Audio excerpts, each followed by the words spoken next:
പ്രവാസി ഇന്ത്യക്കാർക്ക് വോട്ടവകാശം വിനിയോഗിക്കുന്നതിന് ഇലക്ട്രോണിക് ബാലറ്റോ പ്രോക്സി വോട്ടിംഗോ ഏർപ്പെടുത്താമെന്ന് തെരഞ്ഞെടുപ്പ് കമ്മീഷൻ.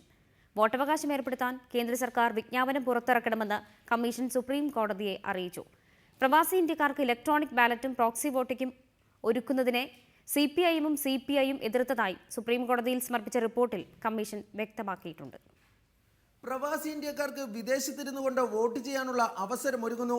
ഇലക്ട്രോണിക് ബാലറ്റിലൂടെയോ പ്രോക്സി വോട്ടിങ്ങിലൂടെയോ പ്രവാസികൾക്ക് വോട്ട് ചെയ്യാൻ അവസരമൊരുക്കാമെന്ന് വ്യക്തമാക്കി തെരഞ്ഞെടുപ്പ് കമ്മീഷൻ സുപ്രീം കോടതിയിൽ റിപ്പോർട്ട് ഫയൽ ചെയ്തു.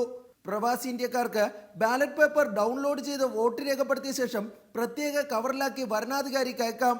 അതല്ലെങ്കിൽ വോട്ട് രേഖപ്പെടുത്താൻ പകരക്കാരനെ ചുമതലപ്പെടുത്താം. ഈ രണ്ട് മാർഗങ്ങളുമാണ് ഏറ്റവും സുരക്ഷിതമെന്ന് തെരഞ്ഞെടുപ്പ് കമ്മീഷന്റെ റിപ്പോർട്ടിൽ വ്യക്തമാക്കിയിട്ടുണ്ട്. എന്നാൽ സിപിഎമ്മും സിപിഐയും ഈ നിർദ്ദേശത്തോട് യോജിക്കുന്നില്ലെന്ന് കമ്മീഷൻ സുപ്രീം കോടതിയിൽ സമർപ്പിച്ച റിപ്പോർട്ടിൽ ചൂണ്ടിക്കാട്ടുന്നു. കോൺഗ്രസിനും ബിജെപിക്കും പ്രവാസി വോട്ടവകാശത്തോട് യോജിപ്പാണ്. തെരഞ്ഞെടുപ്പ് കമ്മീഷന്റെ നിർദ്ദേശത്തെ ആരും എതിർക്കില്ലെന്നാണ് പ്രതീക്ഷയെന്ന് ഡോക്ടർ ഷംഷീർ വയലിൽ പറഞ്ഞു.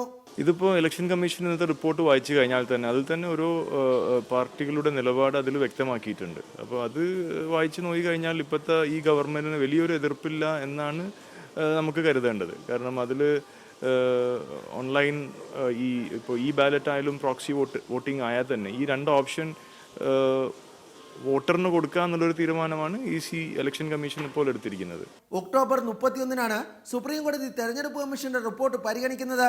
പ്രമുഖ അഭിഭാഷകരായ ഹരീഷ് സാൽവെ, മുകുൾ റോത്തക്കി, ഹാരിസ് ബീരാൻ എന്നിവരാണ് ഷംഷീർ വയലിനു വേണ്ടി സുപ്രീം കോടതിയിൽ വിവിധ ഘട്ടങ്ങളിൽ ഹാജരായത്.